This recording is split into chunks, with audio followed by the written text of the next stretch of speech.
एक महात्मा जी थे, नदी किनारे एक पत्थर को सिर के नीचे रख करके और लेटे थे। एक बगल से पनिहारी निकले, देखो कैसा महात्मा है।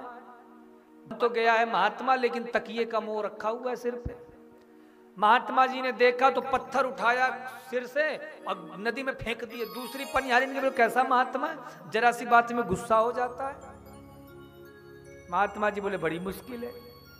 तीसरी बोली, महात्मा जी यही करते रहोगे, कभी सिर में पत्थर रखोगे, कभी पत्थर को फेंकोगे, तो भजन कब करोगे? महात्मा जी बोले ये भी समस्या।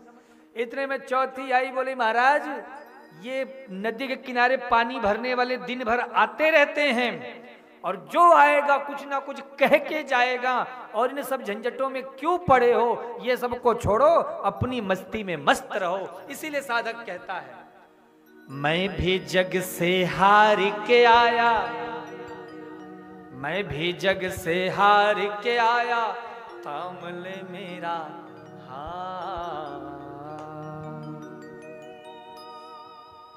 देता हरदम सावरे तू हारे का साथ, देता हरदम सावरे तू हारे का साथ। मैं भी जग से हार के आया, थाम ले मेरा हाथ। हरदम सावरे। दोनों हाथों से हरि बोल।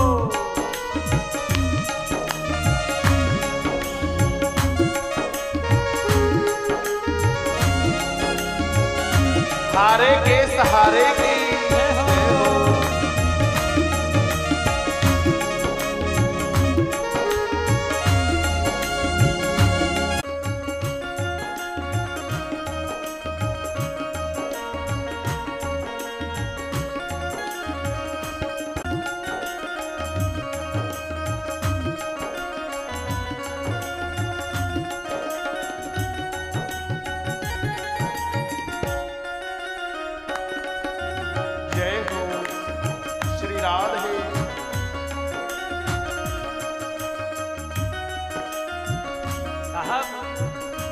महाभारत का युद्ध सिर पे था। सामने महाराज 12 अक्षौहिणी सेना, कर्ण, विकर्ण, द्रोणाचार्य, अश्वत्थामा, भीष्म पितामह, बड़े बड़े सूरवीर महारथी, और सामने केवल 5 भाई। कुछ नहीं, सब जगह ये बात फैल चुकी थी कि पांडवों की हार निश्चित है। लेकिन जब पांडवों ने कृष्ण चरण शरण रूपी नौका का आश्रय लिया तो ये विशाल कौरवों की जो सेना का समुद्र था उसका लंघन करे। तो परमात्मा कब महाराज पर्वत से राई करे, कब क्या कर दे। नाम जपते चलो, जरूरी नहीं है कि आप मंदिर में जाओ और फिर वहां पर बोलो ओम जय जगदीश हरे, तभी भगवान तुम पे पूरा फोकस करेंगे। साहब कर्म ही पूजा है। आप दुकान में बैठे हो, अपने कपड़े की दुकान में, महाराज दीदी मोदी कलेक्शन में बैठे हैं, और वहां पे बैठ करके भी यदि हमारा चित्त कथा से है तो मैं गारंटी से कहता हूं जो पुण्य मिल रहा है वही फल वहां मोदी कलेक्शन वाले को भी मिलेगा। और तुम यहां बैठे हो और तुम्हारा मन महाराज दुकान में है, तो तुम यहां 3 घंटे क्या 30 घंटे बैठे रहो, जैसे आए थे वैसे उठ करके खाली चल दोगे, कुछ नहीं। इसीलिए साहब नाम में बड़ी शक्ति है। नाम के सहारे ब्रह्म सृष्टि को बनाते हैं, समाधि में बैठ शंकर नाम को ही ध्याते हैं। तो नाम की महिमा बार बार गाई गई। नारद जी ने कहा महाराज भागवत की तो बड़ी महिमा सुन ली, अब ये बताओ हम भी सुनना चाहते हो तो नियम कुछ? बोले हाँ बड़ा नियम है। विरक्तो वैष्णवो विप्रो वेद शास्त्र विशुद्धिकृत दृष्टांत कुशलो धीरो वक्ता कार्योति निष्प्रिया। जो भागवत का वक्ता हो, ब्राह्मण शरीर का हो, विरक्त हो, वैष्णव हो, ऐसा कुशल वक्ता होना चाहिए। महाराज कथा श्रवण से पूर्व ही क्षौर कर्म इत्यादि करा लेना चाहिए। सूर्योदय के पूर्व ही स्नान ध्यान करके और शुद्ध पवित्र अवस्था में उपस्थित हो जाना चाहिए। भागवत के जितने भी उत्सव में सबको बड़े उल्लास के साथ मनाना चाहिए।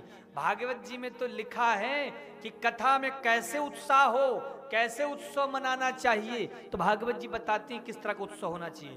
बोले जैसे अपने छोरी के ब्याह करते हैं ना, छोरी का ब्याह, तो जैसे बेटी के विवाह के समय जो उत्सव उत्साह भीतर रहता है ना, ऐसा ही उत्सव और उत्साह उमंग भीतर में होना चाहिए।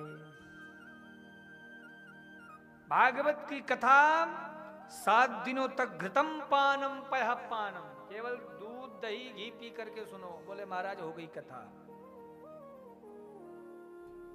तो बोले भोजनम तु ब्रह्मण्ये कथा श्रवण कारकम, 5 बार भोजन करो, लेकिन कथा में आलस्य नहीं आना चाहिए। इसीलिए गुरुजन कहते हैं कि जब कथा प्रारंभ तो पहली मीटिंग कम भोजन करना चाहिए। रात्रि को मेरी ओर से 2 पूड़ी एक्स्ट्रा खा लो, नो प्रॉब्लम, पर कथा सुनने बैठो तो कम भोजन। हम तो साहब एक ही बार खाते हैं कथा के पूर्व, सब यहां भक्त आप पूछ सकते हो। और हम तो यही सभी श्रोताओं से भी निवेदन करके खा लिया। यहां तक